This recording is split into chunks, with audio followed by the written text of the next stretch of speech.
अगर हम जीत गए तो मैं अपनी तशरीफ को तुम्हारे चेहरे पर नवाजूंगी।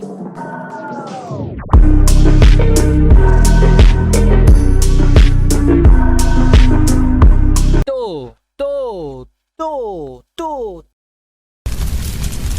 One Punch Man and Dragon Ball Super का उर्दू डब आ रहा है।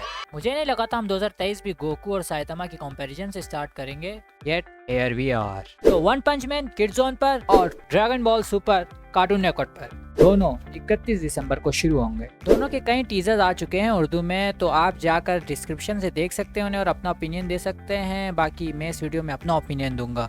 अगर आप मुझसे पूछेंगे कि दोनों एनिमे में से आपका फेवरेट कौन सा है, तो I am obviously gonna say Dragon Ball Z. दोनों एनिमे का उर्दू डब मिलने पर खुशी तो है, मगर वन पंच मैन में बहुत ही ज़्यादा गोर scenes and you know what scenes हैं। ऐसा ना हो कहीं कि 90% जो सेंसर ही हो जाए। मुझे कुछ दिखाई नहीं दे रहा माँ।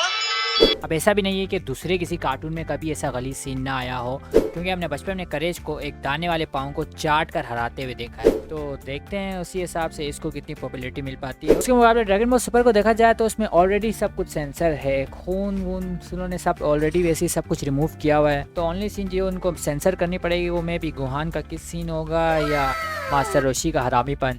तो अगर अब हम डब की बात करें तो वॉइस एक्टिंग में तो कोई प्रॉब्लम मुझे फिलहाल नज़र नहीं आ रही, मगर मुझे इन डब से सिर्फ एक ही प्रॉब्लम्स होती है, जो कि है डायलॉग्स। उर्दू डब्स तो मैंने इतनी नहीं देखी हुई, मगर हिंदी डब्स में मैंने नारुतो देखा है थोड़ा बहुत और ड्रैगन बॉल। मैं अपनी इस बात को आगे बढ़ाने से पहले एक बात को क्लियर कर लेना चाहता हूँ कि मेन रीज़न किसी एनिमे को डब किया जा रहा होता है तो उसका यही रीज़न होता है कि उस ऑडियंस तक पहुँच पाए जो उसको समझ नहीं पा रही होती है, यानी उर्दू स्पीकिंग पीपल जिनको इंग्लिश या जापानीज समझ नहीं आती, उनके लिए उर्दू डब किया जा रहा है। जिन्होंने ऑलरेडी देख लिया है उनके लिए नहीं किया जा रहा। ये मैं उन लोगों के लिए क्लियर कर रहा था जो कह रहे हैं कि अब इतने साल बाद आके डब आने का क्या फ़ायदा।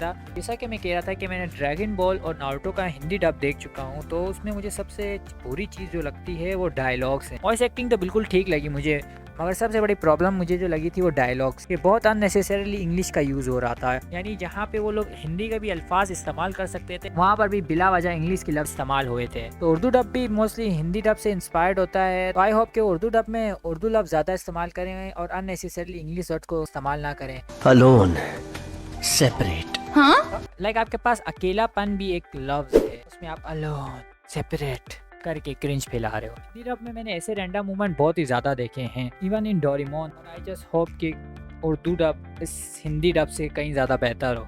बाकी इसके बारे में आप क्या सोचते हैं वो मुझे आप कमेंट्स में बताएं।